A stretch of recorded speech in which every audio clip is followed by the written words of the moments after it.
রক্ত দিয়েও পারবো না। আপনাদের ভালোবাসায় সারা জীবন আবদ্ধ ছিলাম, সারা জীবন থাকতে চাই। আপনাদের খেদমত করার সুযোগ আল্লাহ রাব্বুল আলামিন যদি দেন, তাহলে এটাই হবে আমার জন্য জীবনের সবচেয়ে বড় পাওয়া। জীবনের শেষ মুহূর্ত পর্যন্ত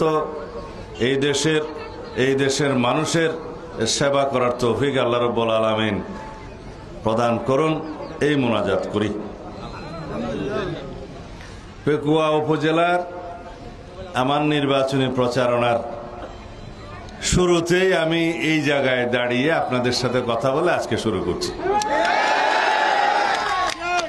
এখান থেকে যে শিলকালী হয়ে, বারোবাকিয়া হয়ে, টৈটং হয়ে, রাজাখালী হয়ে, তারপরে পেকুয়া, তারপরের দিন আমরা পেকুয়া, মংনামা, ওজানটিয়া হয়ে 2 দিনে নির্বাচনের পুরাদমে কার্যক্রম যখন শুরু হবে, তখন ইনশাআল্লাহ আরো বিভিন্ন জায়গায় একদম ঘরে ঘরে যাওয়ার চেষ্টা করব, যতটুকু আল্লাহ তৌফিক দেয়। তার আগে আমার একটা অনুরোধ, আপনারা সবাইকে আমাদের পক্ষ থেকে, দানের শীষের পক্ষ থেকে, দেশনেত্রী বেগম খালেদা জিয়ার পক্ষ থেকে, আমাদের নেতা জনাব তারেক রহমানের পক্ষ থেকে একটি সালাম পৌঁছে দিবেন ঘরে ঘরে। দিবেন তো? সবাইকে দানের শীষের পক্ষে সালাম পৌঁছে দিবেন। আমার নেত্রী, দেশনেত্রী বেগম খালেদা জিয়ার সুস্থতার জন্য সবাইকে দোয়া করতে বলবেন। আমাদের নেতা জনাব তারেক রহমানের পক্ষ থেকে সবাইকে সালাম পৌঁছে দিবেন। 2 নম্বর, আমাদের জন্য সবাইকে দোয়া করতে বলবেন।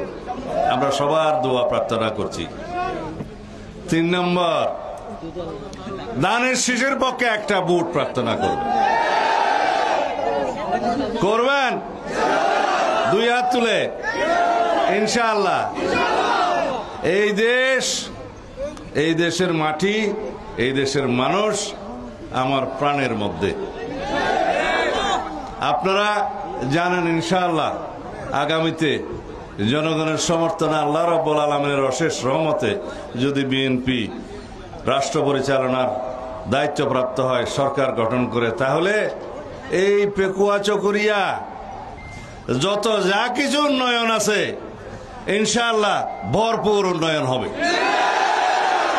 আমি একটা করে নাম ধরে বলতে গেলে বহু সময়, কিন্তু উন্নয়ন পরিকল্পনা আপনাদের সাথে আলোচনা করে